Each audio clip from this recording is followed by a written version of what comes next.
What's up, everybody, and welcome to another episode. Hit the like button, subscribe to my channel, and share the video. Hit the join button and become a member. Why? Well, members get exclusive content.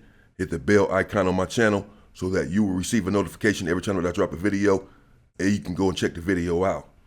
And leave a comment and leave a like if you support me and support the content, support the Go Up movement. And join people, become a member. They do indeed get exclusive content. This is part 2 of Tiny Woompty Woomp, Porky, and Fat Chops, 3 crazy Hoovers.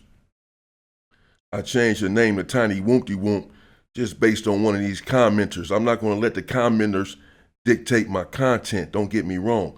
But this one cat claims to be Tiny Goofy's uncle. Talking about, man, that's my nephew, and the stuff you saying, we're trying to get him home, and the stuff you're saying might not get him home. They pull this up years from now or whatever. Man, I'm talking about stuff that happened, some fights. I'm not talking about an unaliving. I'm talking about some fights that happened in 2013 in the county jail, 11 years ago.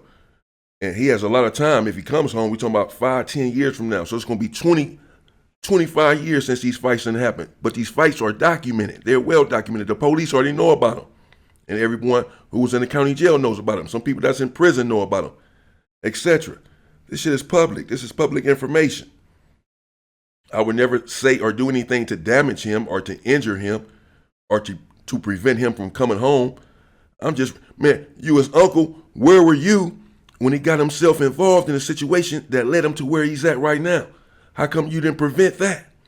I ain't talking about him being in prison. I'm talking about where he's at in prison right now, in a situation where the homies got at him on the yard. Where were you, uncle? Y'all kill me with this nonsense. Then he says, you want to talk about Porky and Goofy, the 107s. Talk about yourself. Talk about the 11 deuces. You know, why you talking about the 107? So I can't talk about Big A-Star either from 7-4, even though this is my dog and we was involved in many of these situations. If you are his uncle, the operative word being if, so he's like my brother. We were together and we went to war together. Whatever y'all did together on the street, that's what y'all did there. Right there in the Los Angeles County Jail, I went to war with him, so I can speak on that because I was involved with it. I put my life on the line. And when you say, how come I'm not speaking on 11 deuces, I'm talking about the situation in the county jail where the homies that were there doing what they was doing. I can also talk about Tiny Jap from 11 deuce. But I'm not. I was talking about Goofy and Porky and other homies, like I said, Trey Stone and A-Star as well at some point. You must be from Portland, Hoover. You must be one of them type of guys, because anybody from the Hoover that I'm from, they would never say anything like that. They understand you cannot separate the factions. I've never gotten a pass. I've never wanted one either, but I've never gotten one. No enemigo, no opposition has ever approached me and said with his homies, oh, he from 11 Deuce Hoover, so he good. No. You from Hoover, we hate you, we hate all Hoovers. And so we're going to get you. That's it. So I put my life on the line for this shit. So I am from 107. I'm also from 7-4. I'm from A-Tray too. Because when I'm in there, behind the walls, and even out here on the street, again, they do not differentiate the opposition. They do not say stall him out, give him a pass, because he's from 11 Deuce Hoover. If the 107s, if they targeting the 107s, but because I'm from 11 Deuce, guess what? They targeting me too. Behind the walls, if they really hate the 7-4s, they not gonna say, well, he from 11 Deuce. We only after the 7-4s. They gonna say, man, we killing all Hoovers. We hate all Hoovers. And you're one of them, and that's it. So I do represent 107. As far as the opposition is concerned. So as far as I'm concerned, I do as well. No one can tell me nothing about how to represent the turf, because I've been doing it for a very long time. I have the scars to prove it.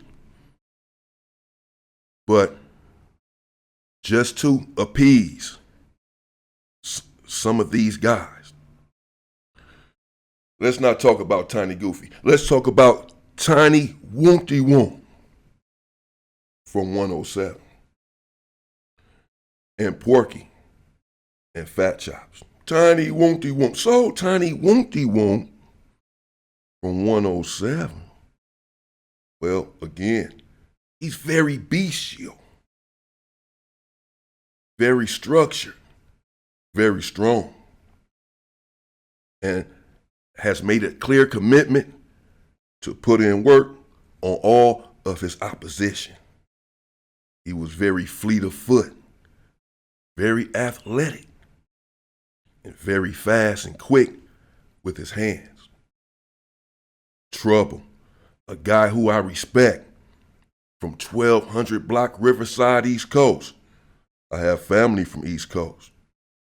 Cousins, also have cousins from Trouble, cousins from A-Tray Gangster. I have bloods that are cousins. I have family all around. So I have a certain affinity for the East Coasters for the most part. In Trouble, well, you can say that he was the East Coast version of Tiny Wompty Womp, because he was strong. In fact, me and Fat Chops had the conversation just a few days ago. And he was saying, man, you think Trouble was bigger? I think Trouble was bigger than Tiny Wompty Womp, just a little bit. I said, yeah, he was a little bit bigger, which is surprising, because Tiny Wompty Womp, again, is a big dude, big, young, strong guy. But Trouble was just a bit taller than him and had about the same size. Not necessarily the same build, but the same size. And Trouble was a strong guy. And he too apparently had made a commitment to squabble all of his opposition, because that's exactly what he was doing. He was not taking any prisoners, and he was not picking and choosing, which is why I respected Trouble. He would fight anyone and was fighting anyone. He would be loud on the tier sometimes, talking crazy, but he would always bag it up. And with Tiny Wompty Womp there, gaining rapidly a reputation for putting people on their backside, for knocking the sense out of them with a powerful punch,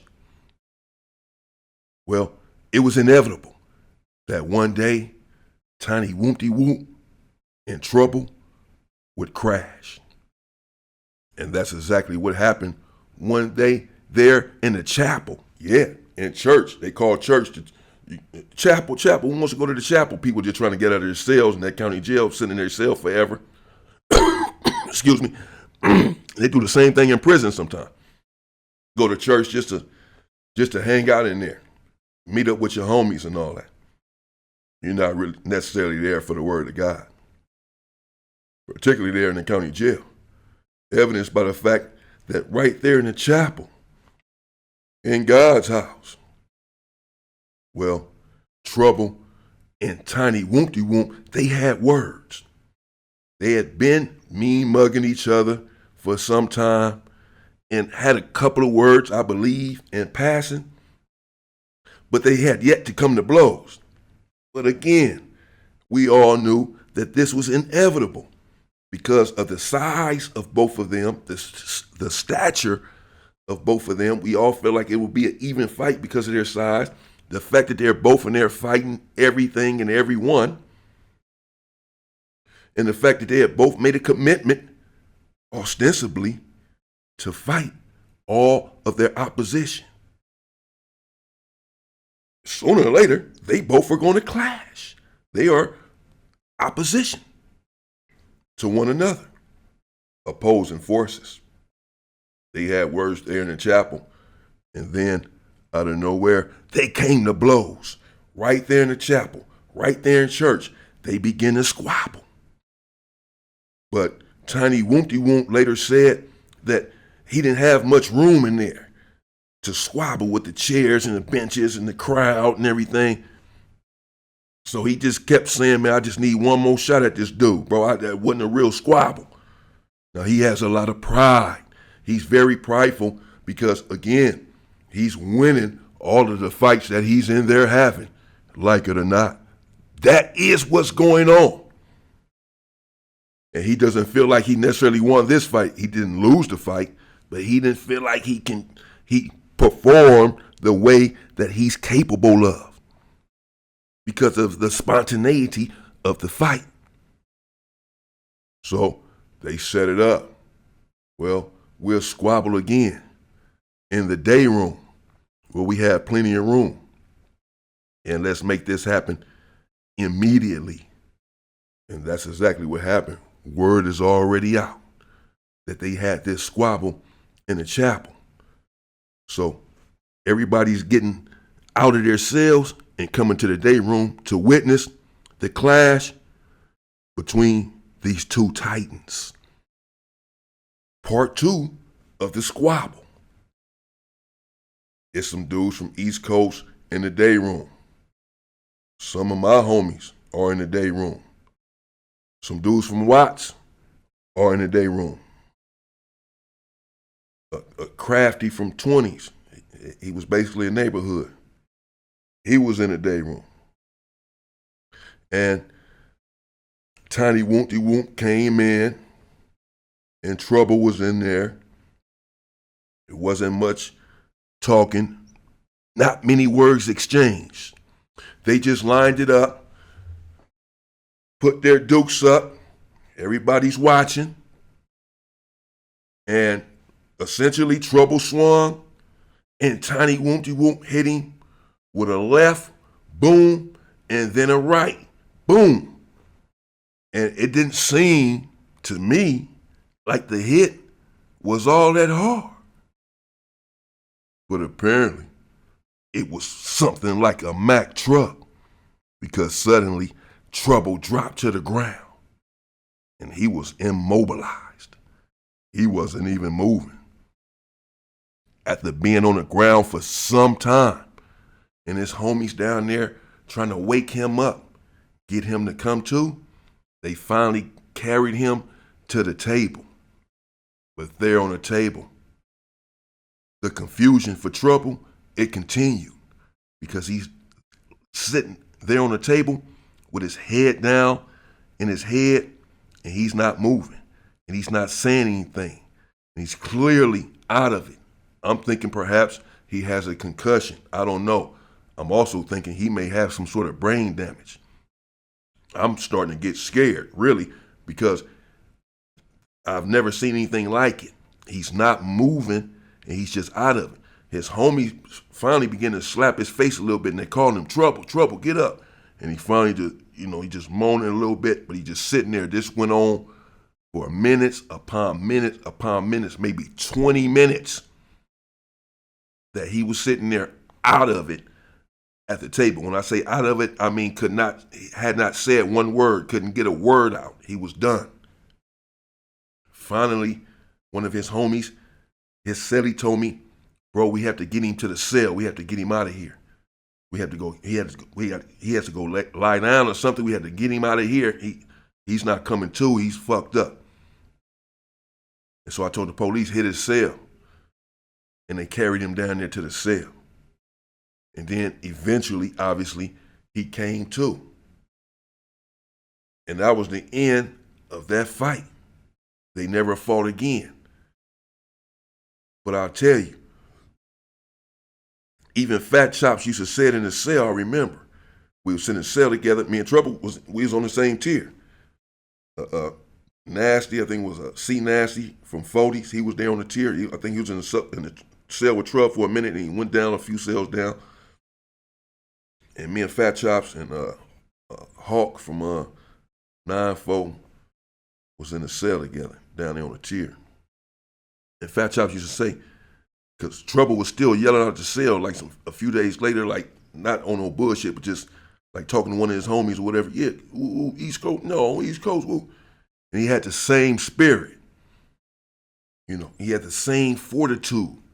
And Fat Chop said, man, that's cool, bro. One day, Trouble was yelling out the tear, and Fat Chop just said to me in the cell, or just said to the cell, that's cool, bro. Trouble still got his spirit. He still got the same attitude, because something like that could break someone. You've been in there squabbling, and you've been used to knocking people out. As I said, Trump, he's a big dude, and he's a rider for his hood. And to get knocked out like that in front of everybody, that can have some people losing their spirit, not walking around like they're tough anymore. You know what I mean? Like not really squabbling anymore. And all of that because, you just don't know what can happen after something like that didn't happen and sort of break your spirit. But it didn't break Trouble's spirit. He continued. He knew who he was. This is why I respected him. He was so strong. You win some, you lose some. He just lost the fight. That one right there. That was it. He just lost the fight. But he didn't lose his spirit because he knows that he wins many of his fights. He representing, and sometimes you stay upstanding. Sometimes you go horizontal. But you keep your fighting spirit, and you go on to another day. And he did that, and I respect Trouble for that. Shout out to Trouble. Shout out to Tiny Woonty Woont too. And part 3. Well, this one is going to involve Porky. And another one of my homies who is now resting in peace. He passed away. I'll tell you how. And it happened in the Twin Towers in the day room. I was in the day room next door to them with some dudes from Compton. And a couple of my homies and all of that. And a dude from Front Street Watts was next door in the day room with the homies. And all hell broke loose between the Hoovers and this dude from Front Street Watts. I know his name. I'll decide if I'm going to reveal his name in the next video or not. And there was a lot of bloodshed in the day room on this one particular day. And then there was a lot of bloodshed in the fallout over this. And this happened in 2010. Anyone who was there, they know what the hell I'm talking about. All this shit can be confirmed. I'll get into that in part 3. Whether you like it or not. Stay free, people!